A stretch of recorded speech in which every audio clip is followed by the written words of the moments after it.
Hello, and I hope you are doing well. Welcome to a coder's journey.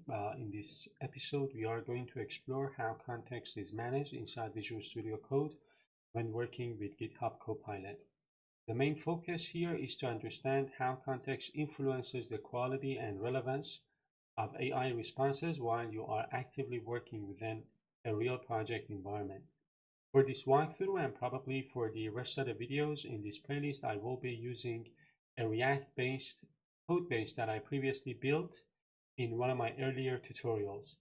So this will help us move beyond theory and see how context behaves in a practical development scenario. I've got my project loaded in VS Code, and this is GitHub Copilot window. And let's talk about the topic of this video. In this video, as I told you, I want to talk about context in AI.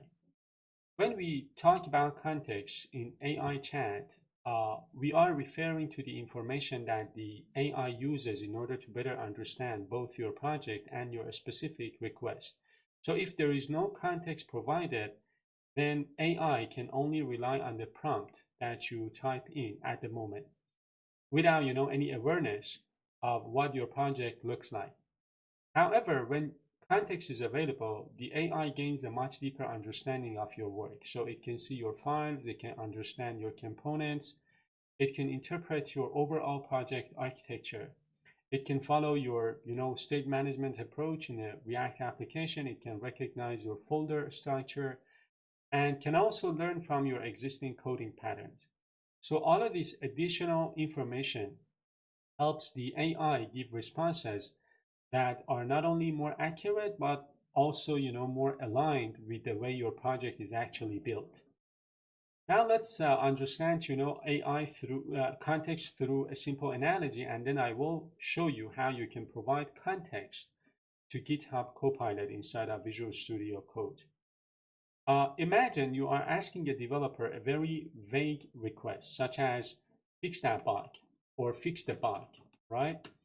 So in a real world scenario, that is not enough for anyone to act on. So the developer would immediately come up with questions like which bug you are referring to, which file it exists in, which component is affected, and even which part of the system the issue belongs to. Now compare that with a much more precise request, such as fix the duplicate booking issue in booking provider. In this case, the developer immediately understands the scope of the problem. So the context is clear and the direction is specific. This is exactly what good context does for AI as well. It turns vague instructions into actionable understanding. Context also plays a very critical role in determining the quality of AI's response. So when you provide a strong context, you significantly improve accuracy, relevance, architectural consistency, and overall code quality. So it also helps the AI better understand the intent beyond your request instead of guessing. On the other hand, when context is weak or missing, the responses that AI produces tend to become generic. The AI may make incorrect assumptions, suggest irrelevant solutions, or produce answers that do not align with your product, with your project structure or your design decisions. Now, let's talk about providing context to Visual Studio Code now that we have understood the importance and role of context. Inside Visual Studio Code, there is already a layer of automatic context handling that helps GitHub Copilot understand your workspace. VS Code also uses, workspace indexing to identify which files are most relevant to your current conversation or question, and it tries to include those automatically. By the way, when you open a file in Visual Studio Code, for example, if I open one of my components, as you can see, the file gets added to my chat window automatically. So this is also something that happens automatically. In terms of automatic context, let me give you an example. If you ask a question like, why are featured events not rendering? Because this application is, an event like organization application. If you ask that question, why are featured events not rendering? VS Code may automatically, look into files such as the event list component to see if it can find any, clues here, or will, look at your data source file, right, to kind of understand what the problem is. This happens automatically because those parts of the code base appear more relevant to VS Code. But automatic context is good, but it is not enough. There are situations where your question might be too broad or ambiguous, and the system cannot reliably determine what you actually mean. For instance, if you simply say improve performance to GitHub Copilot, the question is incomplete or is not enough, doesn't have enough context. Performance in what area? Is it related to event filtering, booking state updates, rendering optimization, or context updates? Without enough clarification, the AI is forced to guess, which can lead to suboptimal answers. And this is exactly the point where explicit context becomes important, because it allows you to guide the AI toward the exact part of the system you want to focus on. So all in all, remember that VS Code automatically looks at your code base to, to get some context, but it is better that you provide explicit context. So let's talk about a very important concept in VS Code when it comes to, providing context, and that is hash mentions. This is very important. Visual Studio Code provides this feature called hash mentions, and this allows you to explicitly specify what context the AI should consider when answering your question. So when you type hash inside of your chat window, you can reference different parts of your code base or workspace. You can include files, folders, symbols, or your entire code base. You can reference terminal output, source control changes, and even available tools. This gives you precise control over what the AI should be looking at when it wants to answer your question, which of course leads to much more accurate and focused response. So if you go to your chat window and then press hash sign, you can see that you've got all a full list of options, and I can go ahead and type event card here, right? Either the component itself or the full file. So this is providing context, in this case a file, to my GitHub Copilot. Why this is important? Because the main purpose of this is to reduce ambiguity in your request. So instead of the AI having to guess what you are referring to, you are explicitly guiding it toward the exact part of your code base or workspace that matters. For example, if you ask, why is rendering slow? That question is too broad. There are many possible causes, and the AI doesn't, have enough direction to narrow it down effectively. Now compare it with a more precise version of the same question using, hash mentions, such as, why is rendering slow in event card component or event list component? This is very precise. This will help GitHub Copilot to immediately know which component or area of your application it should investigate, and this leads to a much more focused and relevant answer. So this is the importance of context. Now there are different techniques that you can use to provide context to GitHub Copilot. One of the most powerful techniques is to reference an entire file directly inside of the chat, which is something that you saw me, doing. This allows you to ground the AI's response in your actual implementation rather than relying on general assumptions. For example, if you want, I don't know, your GitHub Copilot to investigate the event list component and improve this logic, you can go ahead and add the event list component as a file context. That again will produce much more accurate, responses. In addition to full, files, you can also, inside of a React app, you can also reference individual React components directly, which is, especially useful when you want to understand or debug a specific part of your user interface. For instance, I can go ahead and say, explain how event part works. This is referencing the component, not the file itself. And GitHub Copilot will now focus specifically on that component and analyze its structure and behavior. It can also break down how props are being used, whether state management is working, how child components are structured, and how the rendering flow behaves inside of that component. This kind of targeted context makes it much easier to understand how a single piece of your user interface fits into the larger application. You can also add folder context.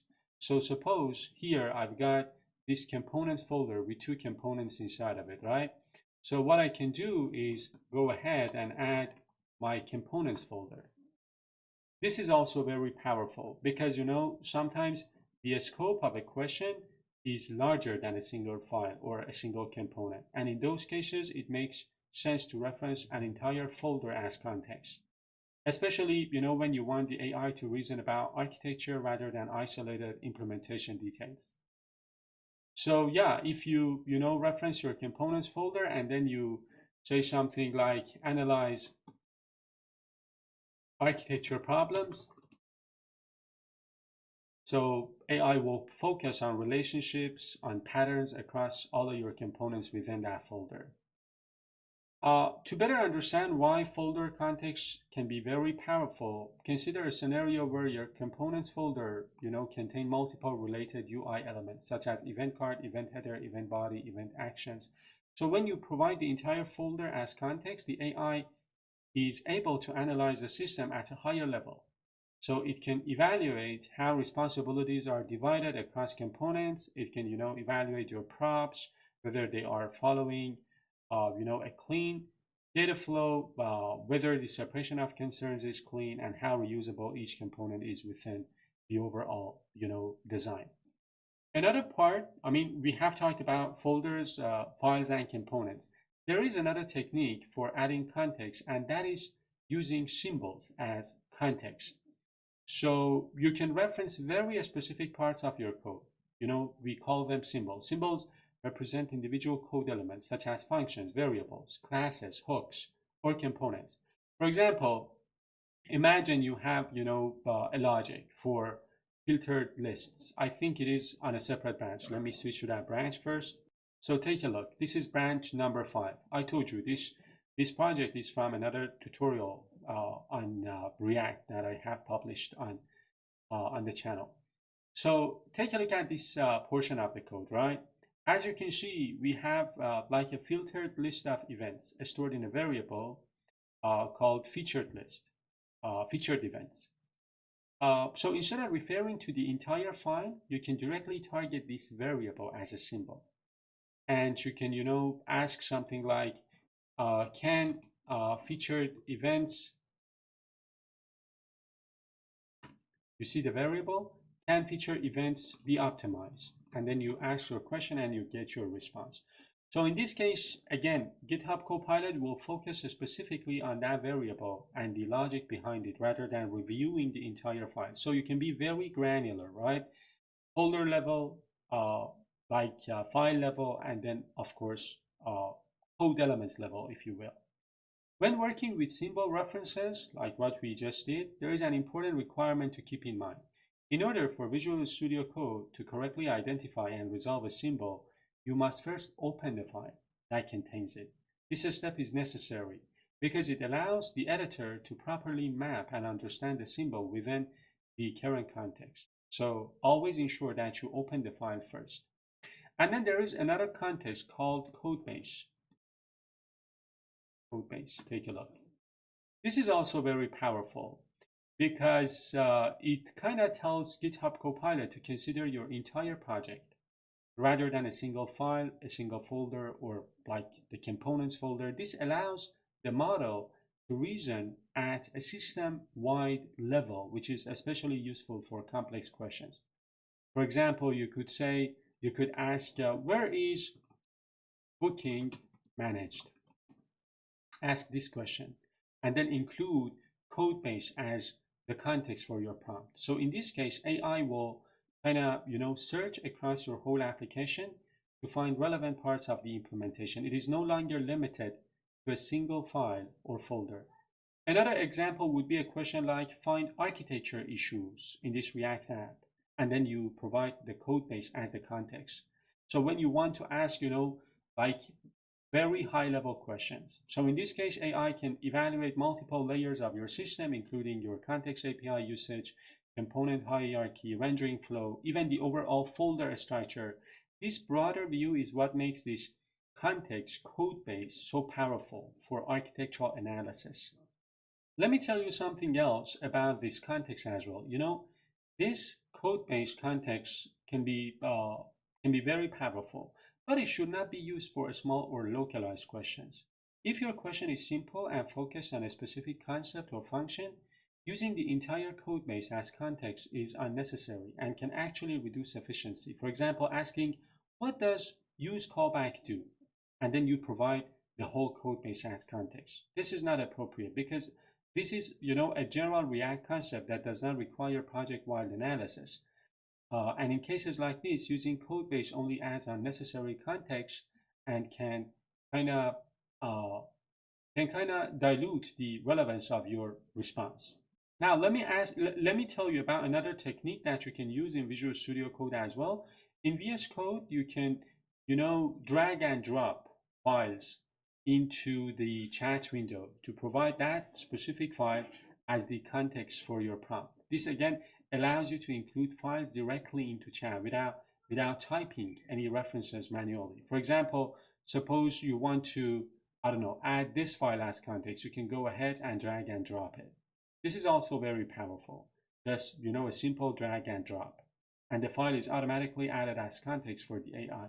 This workflow, I think, feels very natural during development because it closely matches how you already interact with files in Visual Studio Code.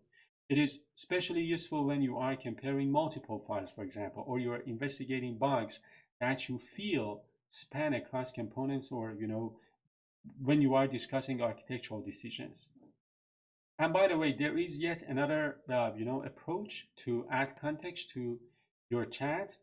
And that is the button that you can see here. So this button that says add context, and the shortcut key is Control /. So if I click this, you can see that I have all sorts of options that we're not going to go through here. But again, they can be very helpful to add different types of context to your chat.